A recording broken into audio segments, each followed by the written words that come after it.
Welcome to the Depth Dive. Today we're plunging into a drug class that's, well, it's both miraculous and incredibly risky: adrenal drugs. That's a good way to put it. Yeah, so if you really want to get a handle on Chapter 33 on corticosteroids, our goal here is to move past just the definitions. We want to understand the immediate high-stakes clinical stuff for patient safety. Exactly right. Corticosteroids, they affect almost every system in the body. That's why they're so powerful, but it's also why using them comes with such a huge responsibility. Mm-hmm. So we have to start with the anatomy, because the source of these hormones, the adrenal gland, it's really like two organs sort of fused together, sitting right on top of the kidney. The famous cap. Tell us about the parts. Okay, so the main part, maybe 80 to 90%, that's the outer bit. Mm-hmm. The adrenal cortex, that's the endocrine tissue.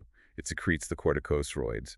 And that's our main focus today. Right. Glucocorticoids and mineralocorticoids. Then you've got the inner layer, the adrenal medulla. That handles the neurosecretory job, pumping out the classic fight or flight stuff, the catecholamines. Mostly epinephrine, maybe 20% norepinephrine. Okay, so let's unpack the control system then, because understanding what controls these hormones, the hypothalamic pituitary adrenal axis, the HPA axis, that feels like the real key to understanding, well, almost every major risk with these drugs. Absolutely. If you mess with that control system, you're really risking catastrophe. Yeah. It's basically the ultimate negative feedback loop. Think of it like a natural thermostat for managing stress. When the body senses stress, or maybe hormone levels just drop too low, the hypothalamus releases CRH, that's corticotropin-releasing hormone. Okay. That hits the pituitary gland, which then releases ACTH. And ACTH is kind of the final messenger, right? It goes to the adrenal cortex and says, okay, make and release cortisol on the others. Precisely. And once those corticosteroid levels get high enough, the body sends a signal back, that's the negative feedback, Yeah. to basically shut the whole axis down temporarily. Right. Tells the hypothalamus and pituitary, okay, we're good for now. Exactly. This feedback loop is just essential for survival. Mm. And the moment we give external steroids, these medications, we're deliberately kind of hijacking it, or at least trying to influence it. That makes sense. So the HPA axis keeps things balanced. Let's look at the two main players it controls: mineralocorticoids and glucocorticoids. Right. So mineralocorticoids, the main one being aldosterone, they're named for their job, regulating mineral salts. Specifically, sodium balance, sodium homeostasis. Okay. Aldosterone works on the kidney tubules, basically forcing sodium to be reabsorbed back into the bloodstream, out of the urine. And water follows salt, right? So if you're keeping sodium. You're keeping water too, exactly. So it's a really effective way to manage fluid volume and therefore blood pressure. And it's important to remember, this usually involves trading potassium and hydrogen ions to get that sodium back. So it also affects blood pH and definitely potassium levels. Okay. Then we have the ones people usually think of when they hear steroids, the glucocorticoids. Natural cortisol is the main one. What makes cortisol so critical systemically? Well, it's like the body's multi-tool. Yeah. It controls metabolism, how we handle carbs, fats, proteins. Ah. But probably its most powerful therapeutic uses come from its really potent anti-inflammatory and immunosuppressant actions. Oh. Plus, it helps maintain blood pressure and manage the effects of severe stress. It's pretty amazing that just one class of hormones can cause such dramatic and kind of opposite problems when you have too much or too little. Yeah, it really highlights their power. So when the body has too much cortisol, hypersecretion, we see Cushing's syndrome. Right. And the visual signs are pretty striking, hard to forget. That fat redistribution gives you the classic moon face, and that fat pad between the shoulder blades, the humpback. Plus all the internal stuff: hypertension, high blood sugar, low potassium. Exactly. And then the complete opposite happens in Addison's disease. That's hyposecretion, not enough hormone. So low sodium, low glucose. Increased potassium, dehydration, weight loss. Yeah. And if that deficiency becomes really severe, suddenly life-threatening because there's just a profound lack of hormone. That's an adrenal crisis or Addisonian crisis. That sounds like a true emergency. Oh, it absolutely is. Requires immediate high-dose hormone replacement. STAT. So, okay, we have this powerful natural system. How do we actually use these therapeutically? This is where it gets really interesting for me.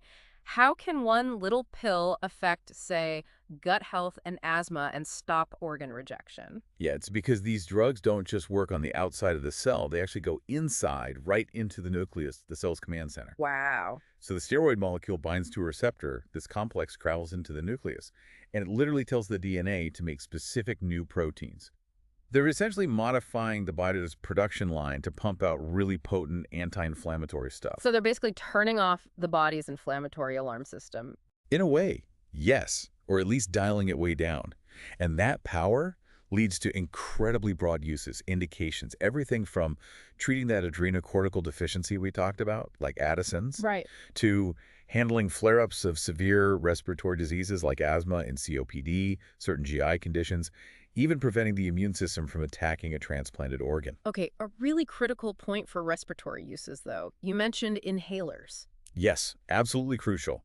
Glucocorticoid inhalers are for chronic control, for prevention. They are never rescue inhalers. If someone's having an acute asthma attack, a bronchospasm. That's not the time for the steroid inhaler. No way. They just don't work fast enough. You need something like albuterol for that. For systemic therapy, prednisone is probably the most common one you'll see given orally. And for injections. Methylprednisolone is very common, often given IV for a really quick onset. Okay. Now, that immunosuppression we just talked about, it's the goal in some cases, like transplants, but it's also the biggest systemic danger, isn't it? How do doctors balance that? Saving someone from massive inflammation versus potentially hiding a serious infection. That is the constant clinical tightrope walk. It's why serious active infections, like systemic fungal infections, septicemia, even something that seems less severe like varicella, chickenpox, are major contraindications. Because you're essentially disabling the immune system when it's needed most. Exactly. The book does mention one key exception sometimes, tuberculous meningitis. In that specific case, reducing the brain inflammation might outweigh the risk of suppressing the immune response to the TB. Okay. And what about managing other chronic conditions? I know these drugs can mess with metabolism quite a bit. Oh, absolutely. You have to be really careful with peptic ulcer disease. Steroids are known to be ulcerogenic. They can cause ulcers, and they increase the risk of perforation. They're also used cautiously in glaucoma, and very importantly, in diabetes. Patients have to monitor their blood glucose much more closely. Steroid-induced hyperglycemia, high blood sugar caused by steroids, is extremely common. And looking at the general side effects list, osteoporosis, fluid retention, mood swings, it's just a reminder of how widespread their effects are. They really touch every body system.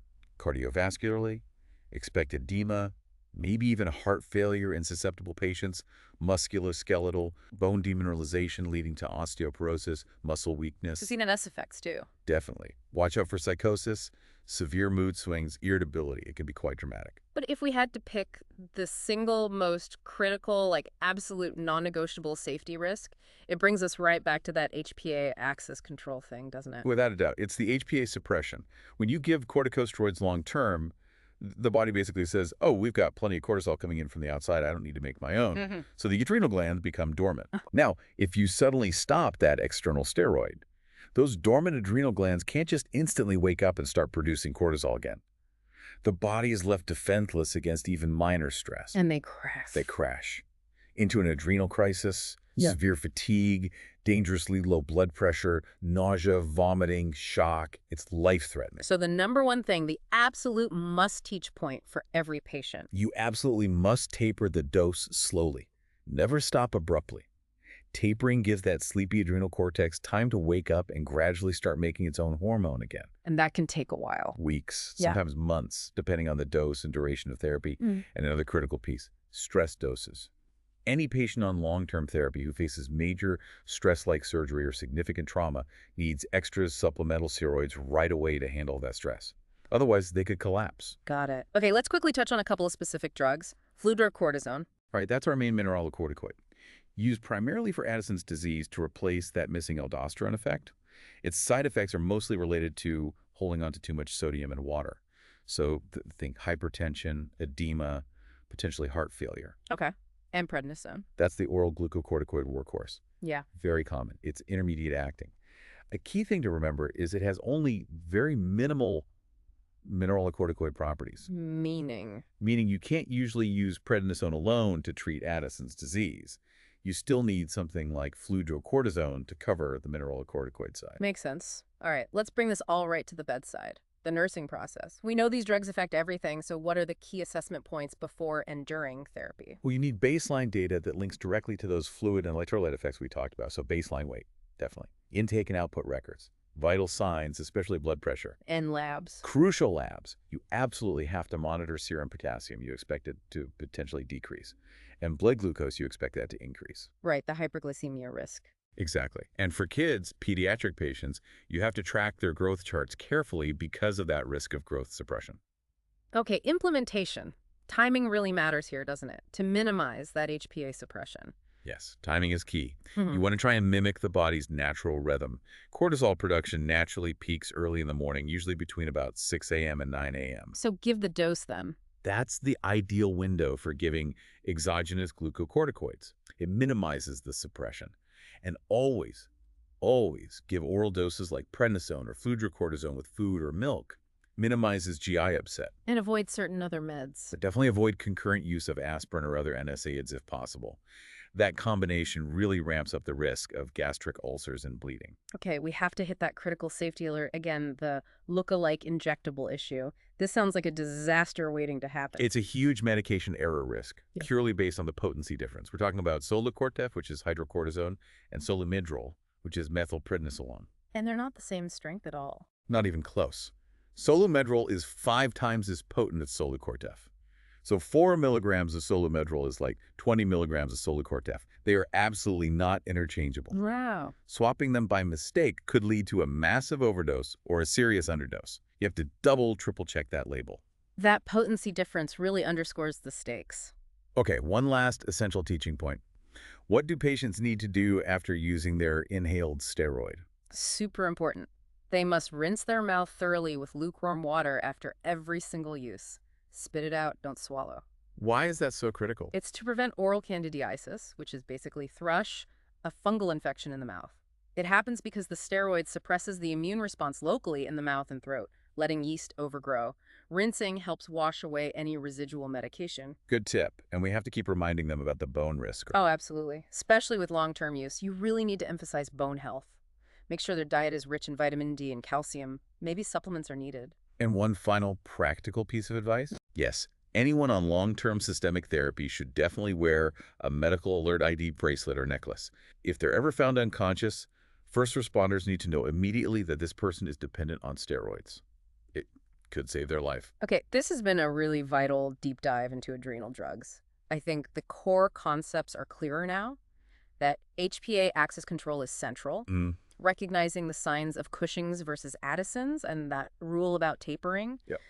It's just absolutely non-negotiable for survival. Exactly. Those are the huge takeaways. And, thinking about safety and those long-term effects, we mentioned that HPA suppression, the body shutting down its own hormone production, can start as early as 1 week after starting corticosteroids. Just 1 week? Wow. Yeah. So if the body's main stress response system can start shutting down that quickly, what does that really imply about the recovery time? How long does it take for that patient's own stress response to get back to normal, even after maybe a short high-dose course of steroids? Months, maybe even longer. Understanding that long tail, that prolonged recovery of the HPA axis, is probably the real key to mastering this material and keeping patients safe long-term. Something to really think about. Definitely food for thought. Well, thank you for joining us for this deep dive. Go forward, well-informed.